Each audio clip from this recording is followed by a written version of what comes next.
Vamos aí pegar a primeira ação que teve a maior alta aí do mercado, foram cerca de 9,96% em uma semana, foi a UGPA3. A UGPA3, se você pegar o gráfico diário dessa ação, você vai ver que nesse período aqui, apresenta uma forte resistência para a tendência de alta e uma forte resistência também para a tendência de baixa, ou seja, está num período consolidado do mercado, apresentando aqui esses topos e esses fundos. Toda vez que o gráfico, Arion, para traçar o suporte e a resistência, como é que faz?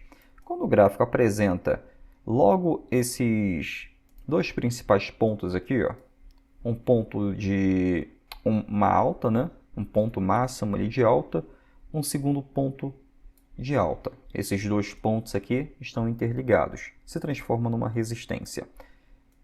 Esses dois pontos aqui estão interligados, se transformou em um suporte. Então, assim é formado o suporte e resistência. A partir desses dois pontos de alta, dois pontos de baixa aqui embaixo, nós podemos traçar aí os nossos próximos suportes e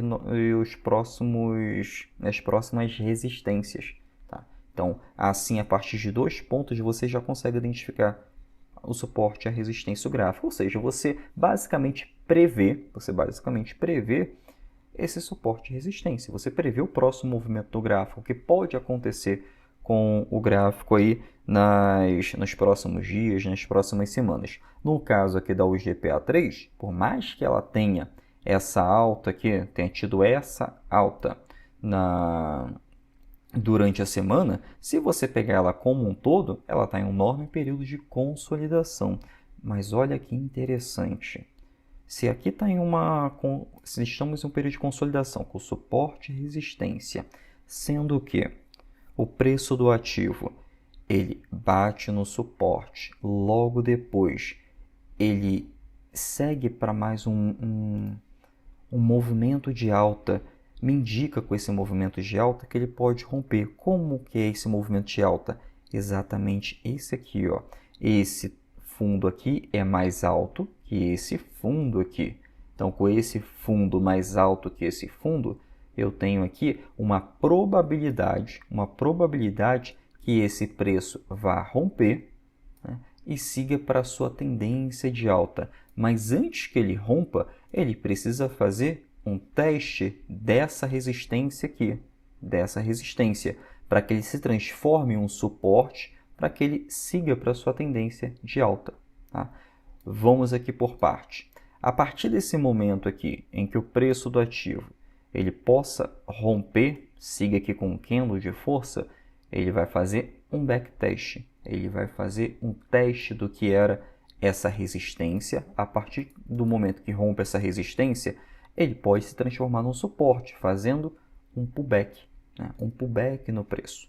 Ou seja, ele vai romper, vai testar essa resistência. Se ele não ultrapassar essa resistência novamente para a tendência de baixa ou para dentro desse período de consolidação no mercado, ele vai seguir para a sua tendência de alta, formando um pullback completo. Então, a partir desse momento aqui, que ele rompe, ele testa a resistência e transforma essa resistência em um suporte. Transformou a resistência em um suporte, vai romper o topo anterior, aí sim segue a sua tendência de alta no ativo. Se você olhar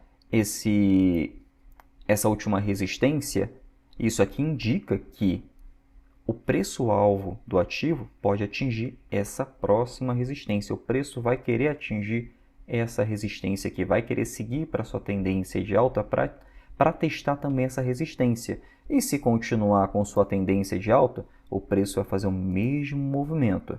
Vai fazer o rompimento, vai fazer o teste da resistência para transformar essa resistência em um suporte. Transformou essa resistência em um suporte, temos aí um novo pullback, uma nova tendência de alta sendo formada. Tudo isso porque o preço do ativo ele não sobe direto e ele também não desce direto. Ele precisa fazer essas impulsões, impulsões e retrações. Tá? Então, assim, forma a tendência de alta e a tendência de baixa. E, basicamente, o pullback geralmente é formado nos suportes e resistências, nessas demandas aqui onde há uma forte demanda compradora e uma forte demanda vendedora. No meio de uma consolidação, pode sim haver um pullback, como aqui, ó. Pode haver um pullback, né? Aqui também tem um pequeno pullback, um pouco mais escondido. Aqui tem um pullback também para demanda de baixa, mas é um pullback mais fraco, né? Um pullback válido é quando ele rompe, ele tem a maior, quando eu falo válido, é quando ele rompe o suporte ou a resistência e forma nosso pullback. Aí sim é uma confirmação de que o preço tende a continuar a sua tendência de alta contra a tendência de baixa, ou possa haver uma reversão de tendência. Como aqui no caso, ao GPA3, esse ativo, aqui está uma consolidação, né? O preço está andando em zigue-zague lateralizado aí, depois de uma forte tendência de baixa. Então, aqui nesse período pode indicar que há uma reversão para uma tendência de alta no preço do ativo. E é assim que nós analisamos aí esse tipo de ação, esse tipo de região no mercado. Se você pegar no gráfico semanal, você vai ver que há um corredor de baixa no ativo, um corredor de baixa, sendo que aqui se formou um suporte nessa ação. Formou um suporte, qual é o essa figura gráfica aqui no caso, essa figura gráfica é uma figura tradicionalmente de reversão de tendência, tá?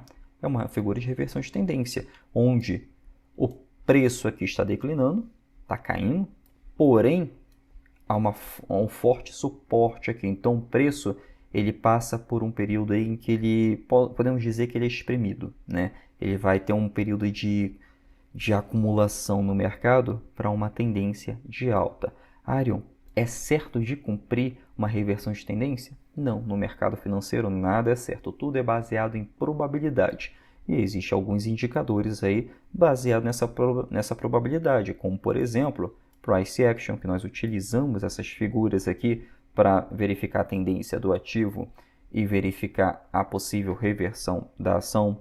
Utilizamos também o nosso pullback, para tendência de alta e tendência de baixa, utilizando os gráficos semanais e gráficos diários aí de acordo com a teoria de Dow. O Dow dizia que existem 3 tendências no mercado, tanto de alta, tanto de baixa, e a lateralizada, consolidada, sendo que nessas tendências existem também o que ele chamava também de fractais, em que você tem pequenas tendências dentro de uma tendência maior. No caso aqui nós temos a tendência de baixa do ativo, porém, dentro dessa tendência de baixa, dentro desses enormes candles semanais aqui, estamos no gráfico semanal do ativo, dentro dessas pequenas altas e baixas da tendência de baixa da ação, nós podemos ir lá no gráfico diário do ativo e verificar que há outras tendências também dentro dessa tendência maior. Então, com isso, nós conseguimos identificar com mais assertividade a tendência da ação.